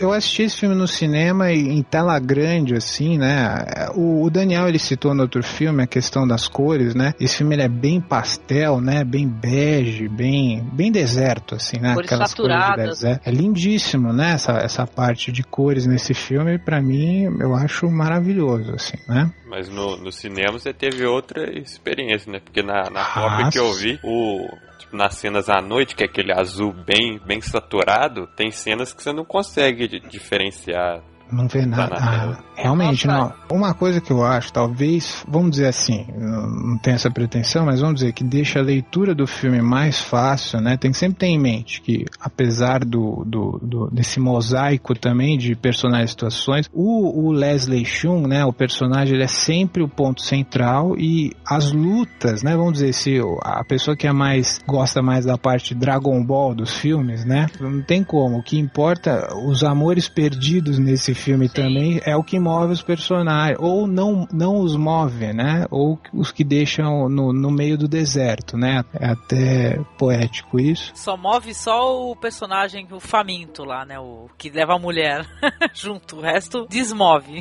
E eu não sei quanto a vocês, eu acho é algo até, não sei, esse filme pra mim, na segunda vez que eu vi, teve até um sentido quase, não sei, uma coisa meio mitológica, assim, no filme, num tempo não histórico, assim, né? Um tempo não dentro da história. E aquele negócio do vinho, essa parte é maravilhosa, né? Que a memória, aliás, começa com aquela frase, né? Que tudo está calmo. O que não está calmo é o coração dos homens, né? Tem uma citação, o começo do filme é assim, né? Cita, e aí o personagem que traz o vinho do esquecimento lá, ele fala, né? Que uma mulher falou pra ele, depois a gente vai descobrir quem é essa mulher, que atormenta os homens são as memórias, né? As memórias de amores perdidos, etc., que deixa a gente intranquila. Então esse é o vinho da cura, né? Quase, não sei, me lembra também, só uma citação, aquele do Brilho Eterno de uma Mente Sem Lembrança, né? De apagar as memórias da pessoa que te marcou pra você conseguir dormir em paz, né? Enfim. Poxa, mas o filme é bonito, sim. Eu acho que a história é meio entroncada, assim.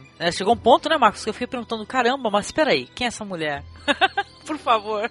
Na segunda vez que a gente assiste, é que dá pra montar mais precisamente um painel, né, do que tá acontecendo mesmo. Porque é bem isso, são pessoas que, por terem vivido desilusões amorosas, né, tentaram se casar, constituir família e por algum motivo não deu certo, não aconteceu, ou foram traídos, resolvem ter uma vida viajantes, né, e precisam executar trabalhos como espadachins para poder ter dinheiro e sobreviver durante as suas viagens. Viagens que eles fazem para esquecer justamente, né, e todo mundo vai confluir para esse deserto, né, que para mim esse deserto ele é justamente uma metáfora para você sair da civilização, abandonar a sua vida, começar de novo, começar do zero, né? Uhum. E essa coisa do esquecimento também. Ali não tem ponto de referência, é areia para todos os lados e você vai lá para ser contratado por esse intermediário, que é um outro cara sem referências, né? Que para que ele tá juntando dinheiro, né? Uhum. O que ele pretende com aquilo? Ele também tem um passado que ele abandonou, né? A gente vai descobrir também depois uma coisa muito interessante, que ele é intermediário ali, ele foi pro deserto porque a mulher dele acabou se casando com o irmão. Mas esse amigo dele que traz o vinho do esquecimento, todo ano ele visita a ex-mulher dele pra levar notícias pro cara. Até que só que sem falar, né? Sem falar.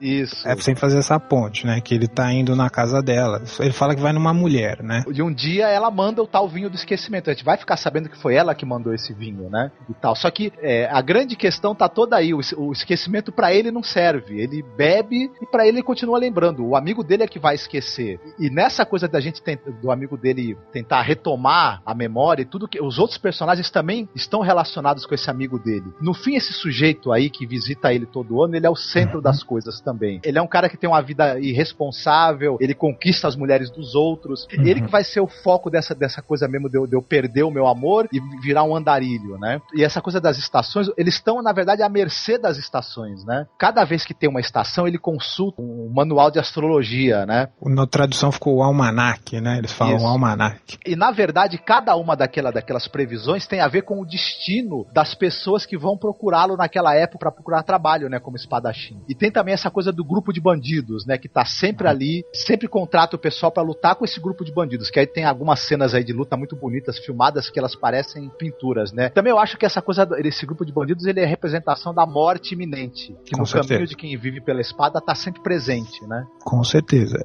Eu falei assim, não dá pra não citar, né, que o foco do filme não é a luta em si, mas quando tem lutas são cenas muito bonitas, né? Aquela cena da menina em cima do lago, lá dando umas espadadas na água assim, enchem os olhos, né?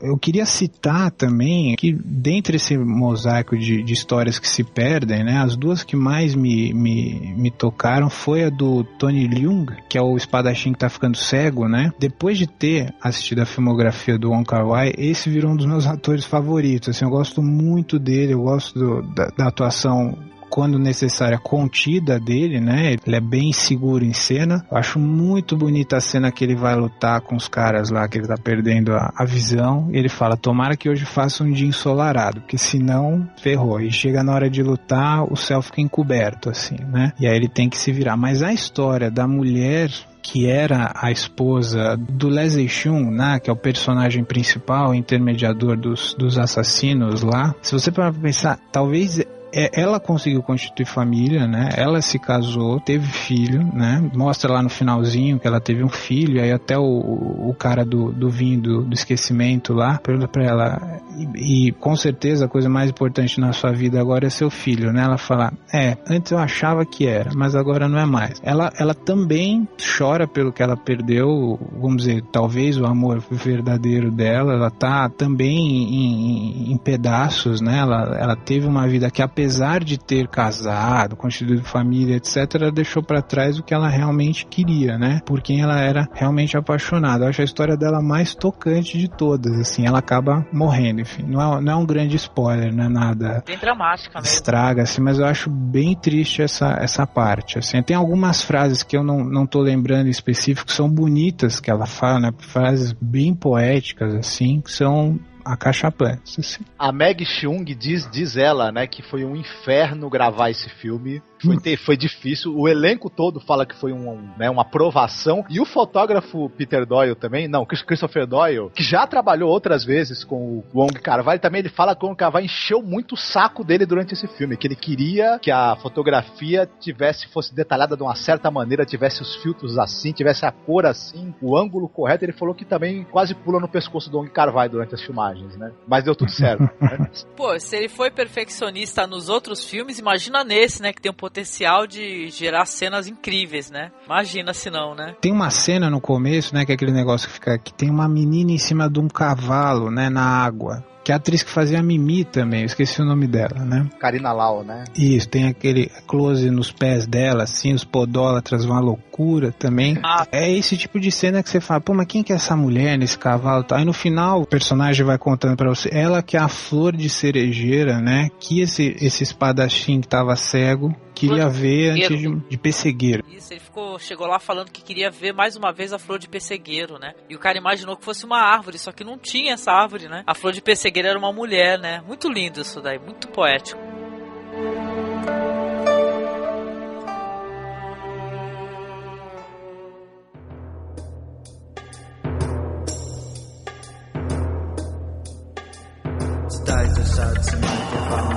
O último filme que nós vamos falar hoje aqui é o Anjos Caídos, que é um filme de 95. São várias histórias também, né? Sobre 4 personagens. Takeshi Kaneshiro, que é um rapaz que ele fica... A vida dele é ficar invadindo os estabelecimentos comerciais pra ficar lá, seja lá o que fosse, seja um sorvete, aí ele obriga a pessoa que tá passando a comprar sorvete dele, comer vários sorvetes seguidos. Se é por acaso um comércio de um açougue, sei lá, ele vai lá e fica lá subindo lá em cima do porco, cortando carne, tem fazendo massagem no porco, né? Fazendo massagem no porco. O filme começa, na verdade, com o personagem de um assassino que é vivido pelo ator Leon Lai, né? Obrigado. Um assassino e a intermediária, né? Digamos, a empresária dele, que é a Michelle Reis, né? Exatamente. Tem esse assassino aí que ele tem uma relação assim meio de amor platônico, né, com essa agente que fica intermediando os assassinatos, né, que mostra que ele é um cara ele é bem sucedido nos assassinatos, não deixa testemunha, né, ele mata todo mundo. É por isso que não pegam ele logo, né, porque não deixa testemunha, né, tudo demora, né, pra acontecer coisas pra ele. Mas eu sei que é bem legal também essa moça aí que faz a intermediária, ela é uma moça muito solitária, nossa, muito solitária. Eu acho que todos eles são solitários, né, o personagem que é o maluquinho também, né, que não sei se ele é maluquinho, mas ele age como um maluquinho, com esse negócio de invadir loja e obrigar as pessoas a utilizar os serviços. Ele também é um solitário, a intermediária é uma moça solitária também, né, porque ela vive ali agenciando o matador, mas ela não tem uma vida amorosa, né, tem cenas até dela se masturbando, né? Tem um outro personagem que é o pai desse menino aí que fica invadindo as lojas, que é muito bonita. Achei a parte mais comovente assim da história, que ele tem esse rapaz aí, esse menino, o menino fica perturbando obviamente em casa, tranca o pai no banheiro, joga papel higiênico nele. Olha, eu dei muita risada nesse filme. Aí tem um momento que ele descobre, o filho dele, o desejo de gravar, né, de filmar, né? Ele filma aquele pai dele o tempo todo cozinhando e tudo. É um filme bem legal, bem interessante. E mostra muito da solidão, né? Também, porque todos os personagens são solitários, eles querem amar, né? Tem o menino lá, interpretado pelo Takeshi Kaneshiro, chega uma hora que ele encontra uma moça que é doidinha também, que é uma parte maravilhosa. Ela fica ligando pra um rapaz chamado... Como é que é? Ela fica ligando pra Rubita. Eu quero pegar Rubita. A Rubita. Mas não disse se Rubita é um homem ou se é uma mulher, né? Eu sei que ela fica o tempo todo, eu quero falar com Rubita. Aí chega uma hora que ela se junta com um maluquinho, aí eu até falei, porra, casal perfeito, né? Um complementa o outro perfeitamente, né? Vão pra vários locais e ele pega um coquetel molotov e entra em vários apartamentos. Você é Rubita! Apareça, Rubita, né? Que você tem 3 segundos, aí ela pensa, não, vamos no outro andar. É muito divertido. Esse é um dos filmes mais divertidos do diretor. Eu acho que faz um link direto ali com o Chungking Express, né? O que você achou, Thiago? Eu acho assim, também falando de impressões, na primeira vez que eu vi toda a filmografia, esse foi o filme que eu menos tinha gostado de todos. Foi o filme que eu mais fiquei assim. Se ficasse só na história, vamos dizer, do assassino, seria um dos filmes de assassino, assim, chinês, um dos mais legais que eu já vi na vida, assim, né? Um estilo, assim, super bonito, assim, não sei, lembra até uns animes bacanas e tal, tem uma estética de anime que é bem legal. E aí, quebra muito a narrativa, o andamento do filme para quase um pastelão. Aliás, quase não, um pastelão, né? Um pastelão à moda chinesa, assim, né? Que no finalzinho também vai ter a ligação entre, vamos dizer, esses 4 personagens, 5, vai, o assassino, a agenciadora dele, o rapaz maluquinho, o pai e a menina maluquete que ele conhece. No finalzinho, o rapaz maluco, como que é o nome do ator? Takeshi Kaneshiro, que ele dá a carona, né, na moto pra moça que é a agenciadora do assassino no final. Vai ter uma ligação também só em uma cena. Me decepcionou, mas depois eu compreendi que não tem como você assistir esses 2 filmes, né, sem pensar o Amores Expressos, o Anjo Caído, como um painel urbano de uma cidade, né,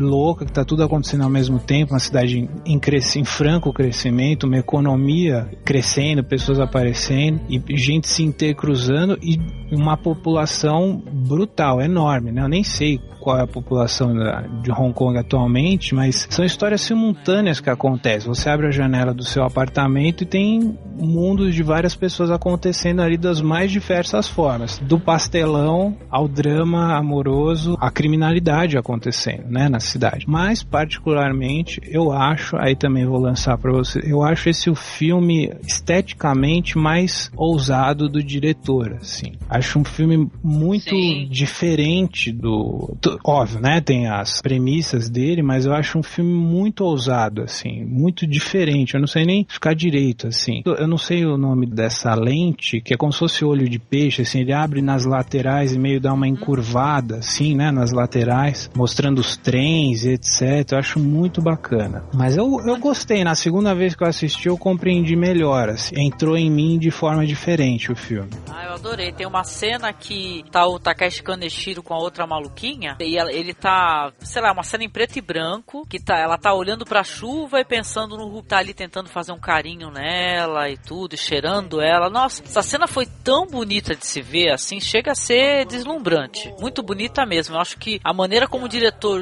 usou as técnicas que ele já tinha usado e outras mais, ficaram lindíssimas. Todas as cenas que a moça tá sozinha, que é a gente também, que ela tá, você vê aquela tristeza, aquela angústia, né, que ela tá ali se satisfazendo, mas no final ela chora porque tá sozinha. E o final do filme também, eu achei sensacional. O final do filme também, aquele negócio de falar assim: a estrada não é longa, sei que logo descerei da moto, mas estou sentindo tanto calor agora, né? Ela tá aconchegada, né, com o rapaz, né? Pô, isso é muito bonito, sabe? Transmite aquilo assim de esperança, né?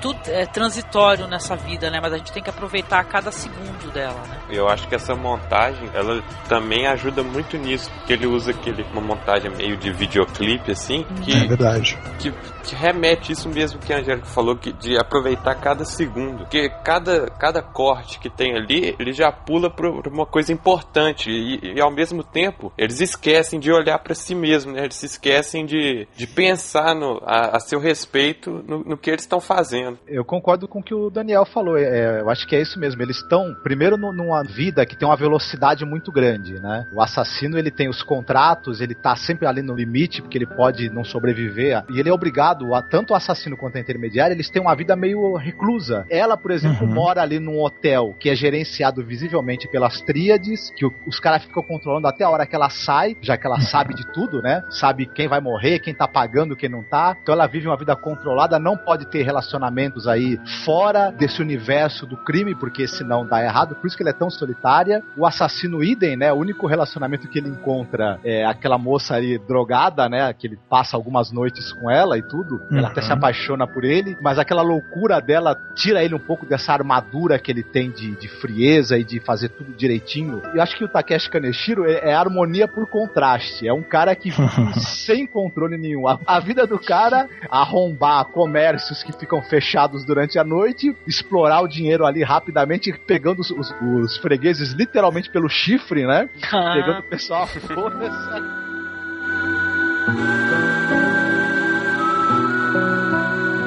Poxa, mas eu gostei muito. A parte pastelão depois melhora muito, viu, Thiago? Com esse negócio dele, de ver a relação dele com o pai dele, sabe? Ver que o pai dele fica assistindo as fitas das filmagens dele. Pô, aquilo me emocionou demais, viu? Com certeza.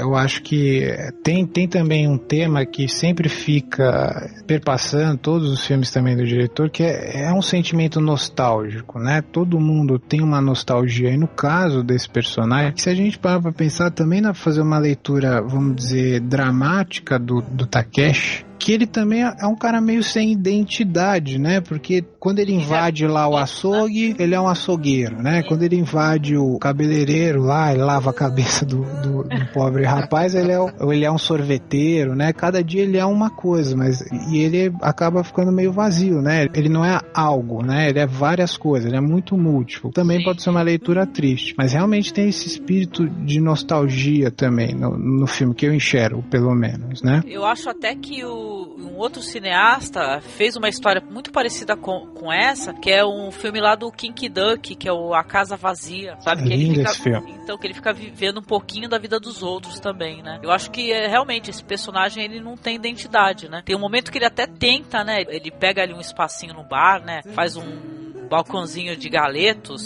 não, de sei lá, dessas comidas junk food do caramba, né? Frituras, etc e tal. Mas depois ele volta, né? Ele acaba retornando a fazer essas coisas aí, né? Eu achei, assim, outra coisa, pela biografia do diretor que eu andei dando uma lidinha, por aí andei pesquisando, que esse personagem aí, que é o pai, que ele primeiro ele fica até irritado, né? De uma maneira brincalhona, né? Com o filho que não para de filmá-lo toda hora, enchendo o saco. E depois o filho vai sorrateiramente ver que ele tá ali rindo e assistindo as filmagens que eu fiz dele, né? É uma maneira de o diretor homenagear o próprio pai, né? Porque ele teve problemas também com o pai dele e tal, com esse negócio de aceitação, dele resolver seguir para um outro caminho, não queria ficar no restaurante do pai, resolveu ser um cineasta e gay, né? Ou seja, é uma maneira do diretor pedir perdão, sei lá, fiz uma leitura assim, né? Perdão, pai, porque essas foram minhas escolhas, né? Com certeza, concordo, plenamente. Só que a personagem lá, que a gente até falou pouco, a agenciadora lá, é que eu acho mais legal, porque ela que consegue os contratos, né? Mas ele só entra em contato com um assassino via fax, né? E ao mesmo tempo ela cria uma obsessão assim para encontrar com ele. Ela acaba ficando apaixonada mesmo sem nunca ter visto. E ele, o assassino, fica fazendo um joguinho, fica dando esperança lá para ela. Quando ele vai lá no bar, entrega moeda lá, fala pra ela escutar tal música, que a letra da música, se eu me recordo, é falando que não vai dar certo, né? Que ele quer desistir, não quer ser mais assassino, né? Chega um ponto que ele não quer mais, né, fazer parte disso, né? Só que ao mesmo tempo, ele sempre, toda hora ele fala que o bom da vida de assassino é que ele não tem que tomar decisão nenhuma. Tudo chega pronto pra ele. E no final, é ela que resolve matá-lo, né? Que é ela que decide o serviço e já sabe que é impossível. Ah, sim, é verdade. O final é trágico, né? E as coisas acontecem com ele, né? Porque ele vai atrás, né? Ele segura, né? Na unha, né? Então as coisas vão acontecendo com ele na marra. E no final ele é o único que evolui, né? Que ele vê um futuro pra ele. Porque os outros iam continuar na mesma coisa pro resto da vida. O Takashi Kaneshiro fez 2 papéis, né? 2 filmes do Wong Kar-wai. São papéis assim bem humorados, né? E tal. Ele tem um jeito pra humor, né? Pra fazer papéis engraçados, né?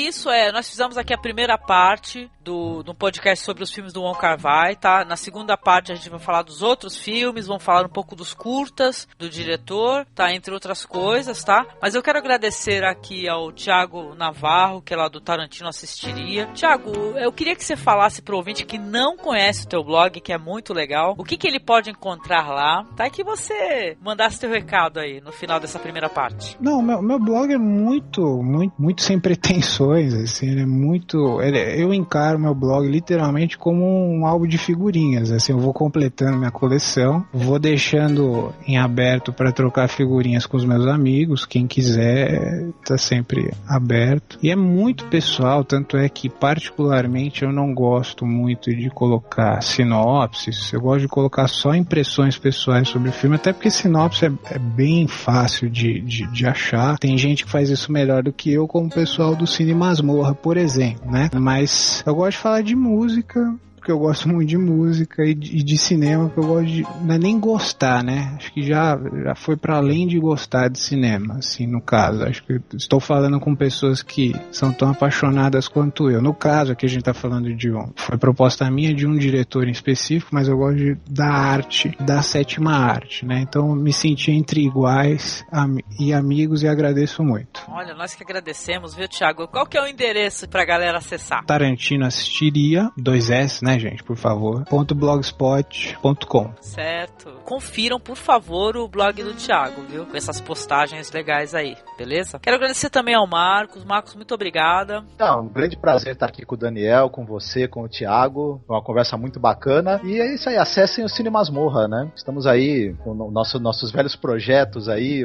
E novos também. Isso, as filmografias, o Masmorra Classic, as trilogias e tudo. Isso aí, cada vez com com gente nova no blog, trazendo novas informações, outras cabeças, outras opiniões, outros talentos, né? Então isso é muito bom. É isso aí, eu quero agradecer a todo mundo que nos escutou, você que nos escutou até o final aqui dessa primeira parte do podcast do Wong Kar-wai, e mande-nos um e-mail, né? Complemente aí, comente nos e-mails, nos comentários, no site aqui da postagem, ou nos mande um e-mail para contato@cinemasmorra.com.br. E é isso aí, muito obrigado, bom cinema pra vocês. Assistam os filmes, por favor. Bye, bye, bye, bye. Bye, bye, bye. Tchau a todos. Tchau, Kar-wai.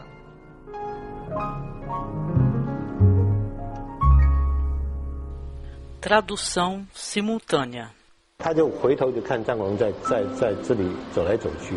Vocês gostaram do podcast? Daqui a alguns dias sairá a segunda parte do podcast no MasmorraCast. Comentem aqui as suas impressões. É importante que vocês assistam os filmes. Espero que gostem da minha estética. Agradeço especialmente ao Thiago Navarro.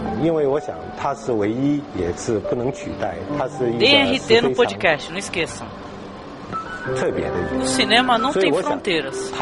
Depende de você conhecer um pouco mais do cinema de cada país. Muito obrigado e até logo, pessoal.